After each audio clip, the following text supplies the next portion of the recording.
Kasama natin ngayon si Bernard Alcantara, ang kapatid ni Gilbert Alcantara na isang construction worker na nagkaroon ng stage 4 colon cancer at kasalukuyang naka-admit sa hospital. Bernard, magandang hapon sa iyo. Magandang hapon din po, sir. Kumusta ngayon ang kalagayan ng kapatid mo? Ilang taon na ba itong kapatid mo? 34 years old po. May pamilya na siya? Wala pa po. So binata rin? Opo. Itong nanay niyo ba nag-aalaga sa kanya? Ilang taong gulang na si nanay? 67 po. Matanda na rin pala si nanay. Opo. Kinakaya pa ba ni nanay na mag-asikaso? Kumusta naman si nanay? Baka may sakit na rin. Kinakaya naman po. So, kayang-kaya niya pa namang asikasuhin yung kapatid mo? Opo, sir. O, sa edad na 67? Opo. Okay. Paano nyo natutustusan yung pang-araw-araw na pangangailangan nyo, gastusin, lalo na ngayong may sakit yung kapatid nyo? Kaya naman ba? Medyo hindi po, pero kinakaya naman. Nag-aabot-abot naman po ng konting tulong yung mga ano namin. Tapos ako, nagtrabaho lang po ng trabaho para masuportahan So trabaho lang ng trabaho? Okay. So ngayon, ano po ang pinakapangunahing pangangailangan ng kapatid mo? Siguro po, yung bill po muna. Tapos yung mga pangangailangan niya sa araw-araw, like yung diaper, tapos yung wipes, tapos yung gatas lang po.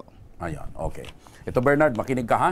Makakausap natin sa kabilang linya si Ma'am LB Sedeño, ang coordinator ng Ako Bicol Party List. Actually, Sir Joss, kanina po, naririnig ko kayo, nag-uusap kayo ng kapatid ni Gilbert. Pinuntahan ko na po yung pasyente, nakausap ko na din yung mga nurses and doctors. For discharge po sila ngayon, hanggat hinihintay pa po natin yung mga result ng mga lab test na ginawa sa kanya.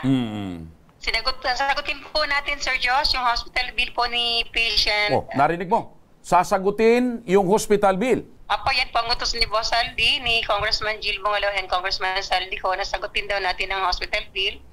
And then kung ano man pa ang mangyari, ano man ang magiging resulta ng mga lab test and CT scan ng pasyente, halimbawa kailangan niyang pooperahan, sasagutin pa rin po natin.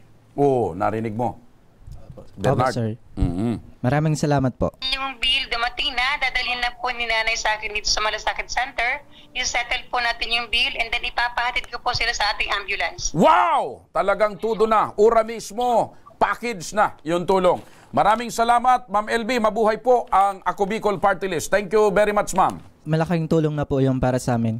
So, andyan na. Maliban doon sa tulong, nasagot na yung hospital bill, may padala pang diaper at iba pang mga pangangailangan dyan na magagamit nyo para sa inyong pang-araw-araw. Opo, sir. Maraming salamat po, sir. Regalo yan sa inyo ni Congressman Saldico.